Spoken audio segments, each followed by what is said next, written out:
Hey folks, we've got one of Texas' top realtors, Janet Mitchell from HomeCity Real Estate, joining us today.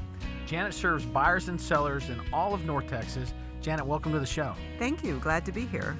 So, Janet, we interview a lot of realtors, and lately we've heard about leasebacks happening. Is that something that you've seen that's becoming more common, and really, how does that process work? It is becoming more common, and because we're in a world right now of multiple offers, the sellers are able to get a lease back, where in another market they may not be able to. How the lease back works is once you've closed, the buyers generally give a complimentary lease back and let the seller stay in the house for a couple of days while they get their stuff packed up and moved. Sure. And one of the benefits is to the seller is that they know for sure the house is closed.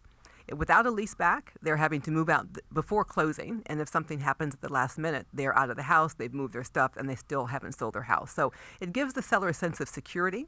So in a multiple offer situation, it's one of the strategies to use to offer the sellers a complimentary lease back so they have that security of knowing that we'll close and we'll have a few days to move out.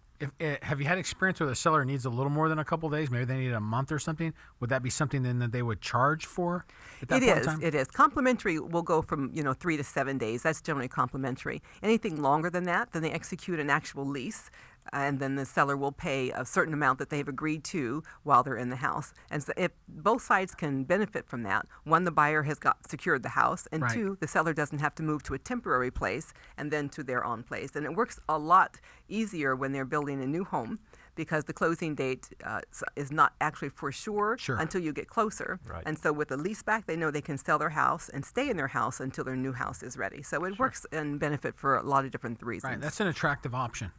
It is. And in this market, sellers are getting it.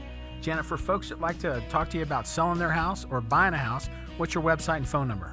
DFW4sellhomes.com, and they can reach me on 469-964-2953.